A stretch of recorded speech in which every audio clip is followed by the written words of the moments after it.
ನಾವು ವೈರುಧ್ಯತೆ ಇರ್ತಕ್ಕಂಥ ಸಮಾಜಕ್ಕೆ ಕಾಲಿಡ್ತಾ ಇದ್ದೀವಿ. ಮತ್ತೆ ಸಂವಿಧಾನ ಅದರ ಶ್ರೇಷ್ಠತೆ ಗೊತ್ತಾಗದು ಯಾವಪ್ಪ ಅಂತಂದ್ರೆ ಸಂವಿಧಾನದ ಬಗ್ಗೆ ಬದ್ಧತೆ ಇರ್ತಕ್ಕಂಥವ್ರ ಕೈನಲ್ಲಿ ಇದ್ದಾಗ ಮಾತ್ರ ಸಂವಿಧಾನದ ಶ್ರೇಷ್ಠತೆ ಗೊತ್ತಾಗಲಿಕ್ಕೆ ಸಾಧ್ಯ ಅಲ್ವಾ. ಸಂವಿಧಾನದ ಬಗ್ಗೆ ಗೌರವ, ಸಂವಿಧಾನದ ಬಗ್ಗೆ ಬದ್ಧತೆ ಇದ್ದಾಗ ಮಾತ್ರ ಆ ಸಂವಿಧಾನದ ಶ್ರೇಷ್ಠತೆ ಅಥವಾ ಶ್ರೇಷ್ಠತೆ ಅಲ್ಲ ಅಂತಕ್ಕಂಥದ್ದು ಗೊತ್ತಾಗಲಿಕ್ಕೆ ಸಾಧ್ಯ. ಈಗ ಕೆಟ್ಟವ್ರ ಕೈಯಲ್ಲಿ ಕೊಟ್ಬಿಟ್ಟು ಸಂವಿಧಾನ ಇಂಪ್ಲಿಮೆಂಟ್ ಮಾಡಿ ಅಂತ ಹೇಳಿದ್ರೆ, ಸಂವಿಧಾನದ ಬಗ್ಗೆ ಗೌರವ ಇಲ್ಲದವ್ರ ಕೈಯಲ್ಲಿ ಇಂಪ್ಲಿಮೆಂಟ್ ಮಾಡಿ ಅಂತ ಹೇಳಿದ್ರೆ ಸಂವಿಧಾನದ ಇಂಪಾರ್ಟೆನ್ಸ್ ಗೊತ್ತಾಗ್ಬಿಡ್ತದ.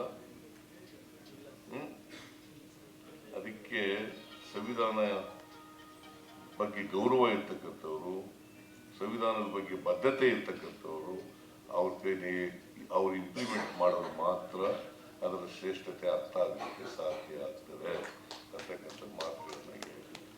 ಇವಿಷ್ಟು ನಾವು ಜ್ಞಾಪಕ ಇಟ್ಕೊಂಡ್ರೆ ಸಾಕು. ಬಾಬಾ ಸಾಹೇಬ್ ಅಂಬೇಡ್ಕರ್ ಅವರ ವಿಚಾರಗಳನ್ನ ಅಂಬೇಡ್ಕರ್ ಮಾಡೋದು ಇಷ್ಟು ವಿಚಾರ ಇಟ್ಟು ಜ್ಞಾಪಕ ಮಾಡ್ಕೊಂಡು ಮಾಡಿದ್ರೆ ಸಾಕಾಗ್ತದೆ. ಬಹುಶಃ ಅಂಬೇಡ್ಕರ್ ವಿಚಾರ ಇದೆಯಲ್ಲ ಯಾವಾಗಲೂ ಪ್ರಸ್ತುತ. ಅದಕ್ಕೆ ನಾವು ಸಂವಿಧಾನ ರಕ್ಷಣೆ ಮಾಡಲೇಬೇಕು. ಒಂದು ವರ್ಗ ಪ್ರಯತ್ನ ಮಾಡ್ತಾ ಇದೆ ಅದನ್ನ ದುರ್ಬಲಗೊಳಿಸಬೇಕು ಅಂತ. ನಾವು ಅದನ್ನು ರಕ್ಷಣೆ ಮಾಡ್ತಕ್ಕಂಥ ಕೆಲಸವನ್ನು ಮಾಡಬೇಕು. ಯಾಕಂತಂದ್ರೆ ನಿಮಗೆ ಜ್ಞಾಪಕ ಇರಬೇಕು, ಹಿಂದೆ RSS ನ ಗೋಲ್ವಾಲ್ಕರ್ ಅಂತ ಇದ್ರು. 1940ನೇ ಇಸ್ವಿನಲ್ಲಿ ಗೋಲ್ವಾಲ್ಕರ್ ಅಂತ RSS ನ ಸರಸಂಚಾಲಕರಾಗಿದ್ರು.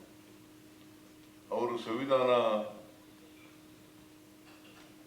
ರಚನೆಯಾಗಿ ಜಾರಿಗೆ ಬಂದ ಮೇಲೆ ಆರ್ಗನೈಸರ್ ನಲ್ಲಿ ಬರೀತಾರೆ ಒಂದು ಪತ್ರಿಕೆ, ಇದರಲ್ಲಿ ಭಾರತೀಯತೆನೇ ಇಲ್ಲ. ಸಾವರ್ಕರ್ ಬರೀತಾರೆ,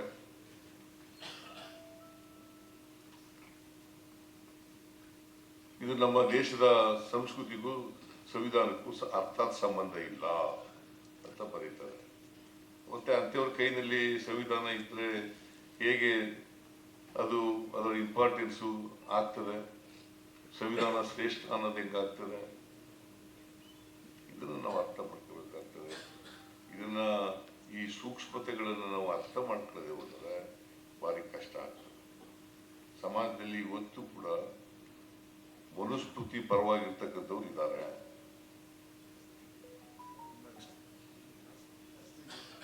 ನಾವು ಎಚ್ಚರಿಕೆಯಾಗಿ ಈ ಸಂವಿಧಾನ ರಕ್ಷಣೆ ಮಾಡ್ತಕ್ಕಂಥ ಕೆಲಸವನ್ನು ಮಾಡಬೇಕು.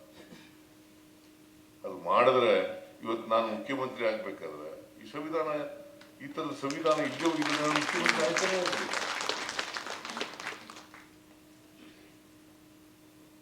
ಮನೆಯೊಬ್ಬ ಮಂತ್ರಿ ಆಗ್ಬೇಕಾದ್ರೆ ಆಗಕ್ಕೆ ಸಾಧ್ಯನೇ ಇರ್ತಿರ್ಲಿಲ್ಲ, MLA ಆಗಕ್ಕೆ ಸಾಧ್ಯನೇ ಇರ್ತಿರ್ಲಿಲ್ಲ.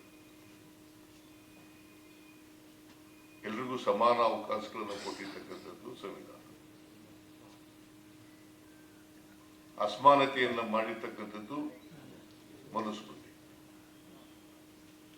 ಈ ವ್ಯತ್ಯಾಸನ ನಾವು ತಿಳ್ಕೊಂಡು ಈ ಸಂವಿಧಾನ ರಕ್ಷಣೆ ಮಾಡ್ತಕ್ಕಂಥ, ಉಳಿಸ್ತಕ್ಕಂಥ ಕೆಲಸವನ್ನು ಮಾಡಬೇಕಾಗ್ತದೆ.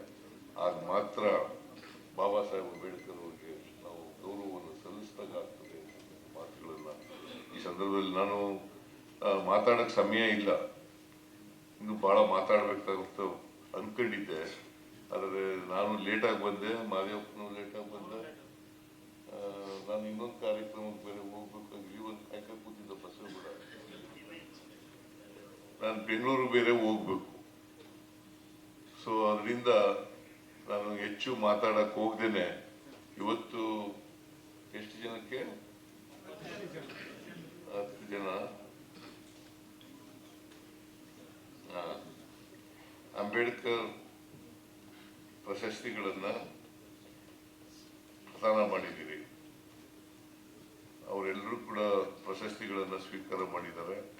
ಅವರೆಲ್ಲರಿಗೂ ಕೂಡ ಅಭಿನಂದನೆಗಳನ್ನು ಈ ಸಂದರ್ಭದಲ್ಲಿ ಹೇಳಲಿಕ್ಕೆ ಬಯಸ್ತೇನೆ.